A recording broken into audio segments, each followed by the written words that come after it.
Good morning students, कैसे हैं आप सभी स्टूडेंट्स। हम पढ़ रहे थे आपकी जो बुक है बितान, उसका चैप्टर आलू अंधारी, जिनकी लेखिका है बेबी हालदार। तो स्टूडेंट्स क्लास मैंने आपको बताया था कि जो उनके तातुश के बंधु थे उन्होंने उसको चिट्ठी लिखी थी और साथ में ये भी बताया था कि वो किस तरह से उसको प्रेरित कर रहे थे और आशापूर्ण जो देवी लेखिका रह चुकी हैं उसका उनको एग्जाम्पल देके समझा रहे थे। जेठू इसी तरह मेरा उत्साह बढ़ाते थे, अकेले जेठू ही ऐसा करते हो ये बात नहीं थी। जो बेबी हालदार है वो ये बताने की कोशिश कर रही हैं, समझा रही हैं जेठू यानी कि ताऊ जी, है ना, जिसको बांग्ला में कहते हैं जेठू या दाऊ जी। जो तातुश के बड़े भाई थे वो उसको प्रेरित करते थे कि उसको किस तरह से ये अपनी जो कहानी है जीवन पे आधारित वो उसको लिखनी चाहिए। और वो कह रहे हैं कि उसके साथ साथ बहुत सारे ऐसे लोग भी थे जो उसको प्रेरित करते थे। दिल्ली में जेठू और तातुश के एक बंधु रमेश बाबू थे। मैं जो लिखती वह सब तातुश उन्हें फोन पर सुनाते। वो ये बता रही है कि उनके दिल्ली में जो एक और रिश्तेदार थे और तातुश क्या करते थे, उनको उनके रिश्तेदार को दिल्ली में फोन करके उनको हर एक बात बताया करते थे और समझाया करते थे। कि उसके बाद वे मुझसे बोले, देखो तुमने ये जो लिखा है वह मेरे बंधु को बहुत बहुत अच्छा लगा है। साथ में वो ये भी समझाने की कोशिश कर रहे हैं कि वो कहते थे कि तुम जो लिखा करती हो वो उसको बहुत पसंद आता है, मेरे दिल्ली में जो रिश्तेदार है उनको बहुत पसंद आता है। मैं मेरे बंधु को बहुत जो उनके बंधु थे उसको बहुत पसंद करते थे। ये वो कह रहे हैं कि एनी फ्रैंक की डायरी की तरह मैंने पूछा कि एनी फ्रैंक कौन है। तो तातुश ने तब मुझे उसके बारे में बताया और एक पत्रिका निकालकर उसमें से उसकी डायरी के कुछ अंश पढ़कर सुनाए। सुनकर उस लड़की से मुझे बहुत माया हुई। माया का मतलब यहाँ पर है बच्चों प्यार हुआ, प्रेम हुआ, अच्छा लगा, है ना। जो एन फ्रैंक है आप सभी जानते होंगे एन फ्रैंक के बारे में। तातुश ने बताया एन फ्रैंक के बारे में कि एन फ्रैंक किस तरह से रोज लिखा करती थी, अपनी डायरी क्या करती थी। शर्मिला दी भी मेरा उत्साह बढ़ाती थी। वो शर्मिला के बारे में बता रही हैं कि जो शर्मिला दा थी वो भी उसका उत्साह बढ़ाती थी। वह मेरी ही वयस की थी और जेठी की बंधु थी। वह मेरी ही वयस की थी अर्थात मेरी ही उम्र की थी और साथ में उनकी बंधु यानी कि उनकी रिश्तेदार भी थी। वह कोलकाता में ही कहीं पढ़ाती थी। उनकी चिट्ठियों से मालूम पड़ता कि वह मुझे कितना स्नेह करती हैं। उनकी वो कोलकाता में रहती थी, उनकी रिश्तेदार थी तातुश की, और आए दिन वो उनको चिट्ठियां भेजा करती थी और चिट्ठियों में बेबी के प्रति उनका बहुत ही प्यार झलकता था। वह बहुत उसको स्नेह करती थी। वह बता रही है बेबी कि वैसा स्नेह मुझे कभी भी किसी से नहीं मिला था। मैं सोचती कि सचमुच इतने दिनों बाद मुझे एक सहेली मिली है। बेबी ऐसा सोचती थी, मानती थी कि तातुश के जो भी रिश्तेदार थे उसको बहुत प्यार करते थे, पसंद करते थे, चिट्ठियों में उसके प्रति स्नेह था, प्यार था। तो वो सोचती कि सचमुच में इतने दिनों बाद मुझे बहुत अच्छा परिवार मिला है, इतने रिश्तेदार अच्छे मिले हैं और एक सच्ची सहेली मिली है। मैंने उन्हें तब तक देखा नहीं था और उनकी चिट्ठियां पढ़कर बार बार इच्छा होती कि मैं उनके साथ बातें करूं, हंसूं, खेलूं, ये करूं, वह करूं, उनसे पूछूं, शर्मिला दी हम एक दूसरे से कब मिल सकेंगे, कभी मिल भी सकेंगे या नहीं, मिलने पर मैं तुम्हें धन्यवाद कैसे दूंगी।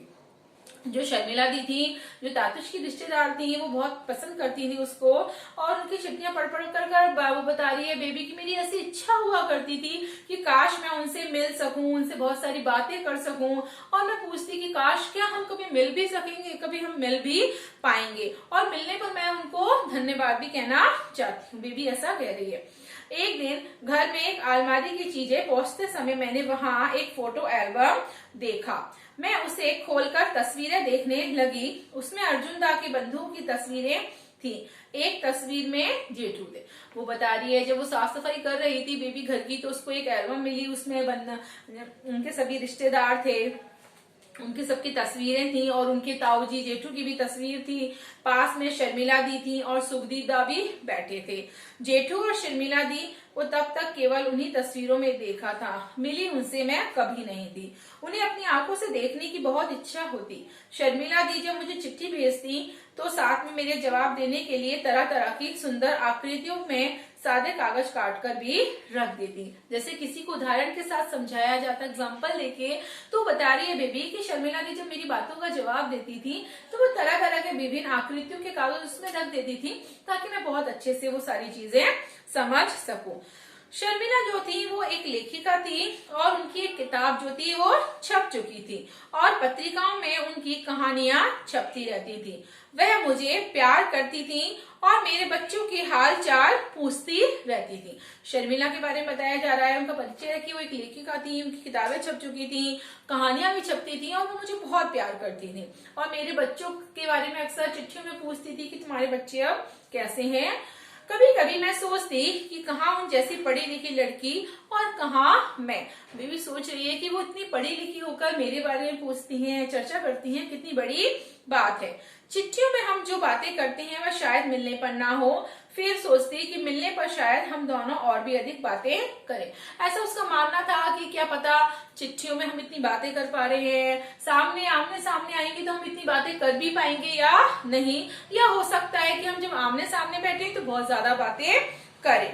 आगे वो बता रही है कि मेरा उत्साह बढ़ाने वालों में जेठू के एक बंगाली बंधु आनंद भी थे। जेठू यानी कि उनके तातुश के जो बड़े भाई थे, यानी कि जिनको वो ताऊजी भी कहती थी या कभी कभी जेठू भी कहती थी। तो कह रहे हैं उनके मिलने वालों में एक बंधु भी थे जिनका नाम था, यानी कि उनके रिश्तेदार थे आनंद। जेठू के घर पर मेरी किताब का पहला खंड पढ़कर उन्होंने मुझे लिखा, आपकी रचना मुझे अच्छी लगी। उसने जहां तक लिख लिया था उसकी फोटोकॉपी हो चुकी थी और उन्होंने कहा कि तुमने जितना भी अभी तक लिखा है उसकी वो सारी चीजें पढ़कर, आपकी जीवन की कहानी पढ़कर हमें बहुत ही अच्छा लगा। स्वयं के जीवन की विभिन्न स्मरणीय घटनाओं को सहज भाव से लेखन के माध्यम से सामने रखना बहुतों के निकट शायद संभव नहीं है।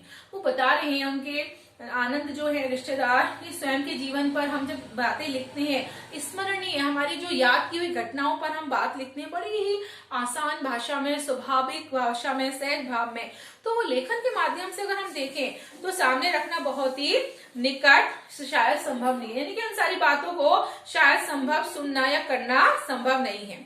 अपनी इस सुंदर कोशिश को कभी भी बंद ना करें। वो कह रहे हैं कि आप जो इतना अच्छा लिख रही हैं, आपकी जो भी कोशिश है, कृपया इसको जारी रखें, बंद ना करें। अभ्यास और कोशिश से संभव है कि आप हमें कभी कुछ असाधारण दे सकेंगे। यदि आप निरंतर कोशिश करती रहेंगी, अभ्यास करती रहेंगी, तो संभव है कि आप कुछ बहुत अच्छा कर सकती हैं।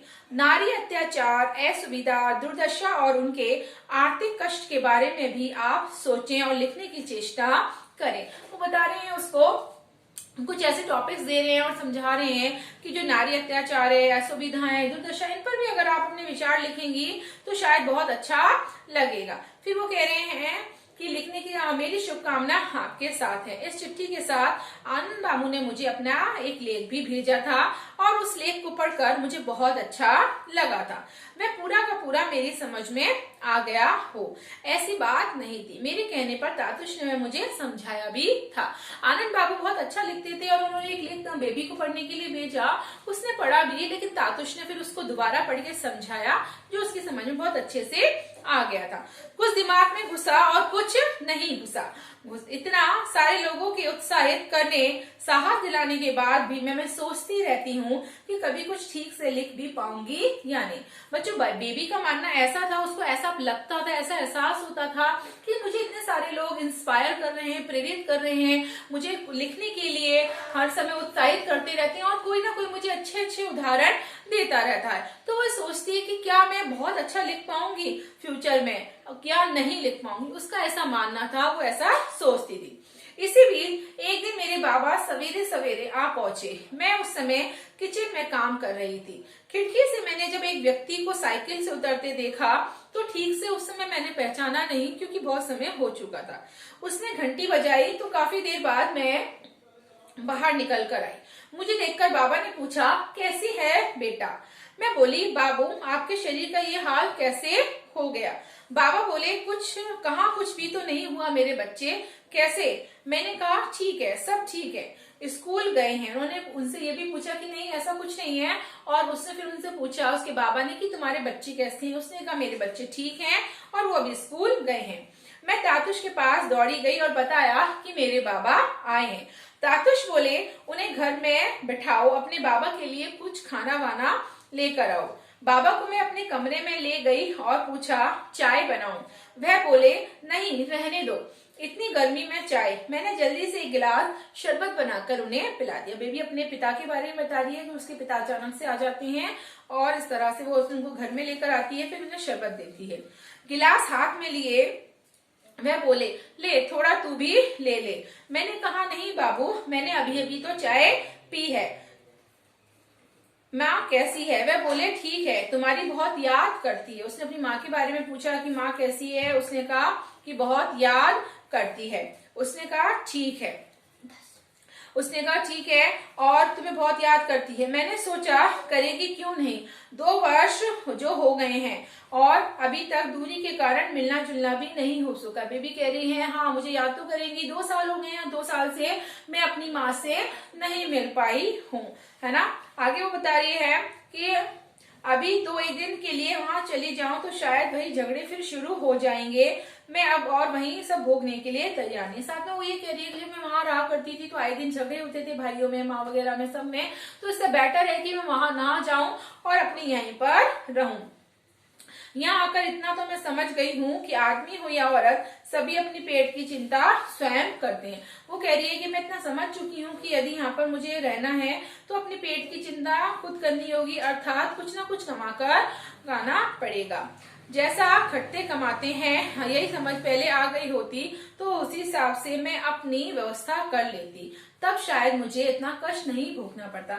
वो अपने पिता को समझा रही है, अगर मुझे पता होता कि जीवन जीने के लिए हमें रोजगार करना पड़ता है, काम धंधा करना पड़ता है, तो शायद मैं ये काम धंधा जहां माँ और भाइयों के साथ रह रही थी वहीं कर लेती, तो ये आए दिन जो भी लड़ाई झगड़े होते हैं वो नहीं होते। तो बच्चों, आज आपकी क्लास यहीं तक होगी, कल इस क्लास को हम कंटिन्यू करते हैं। Thank you.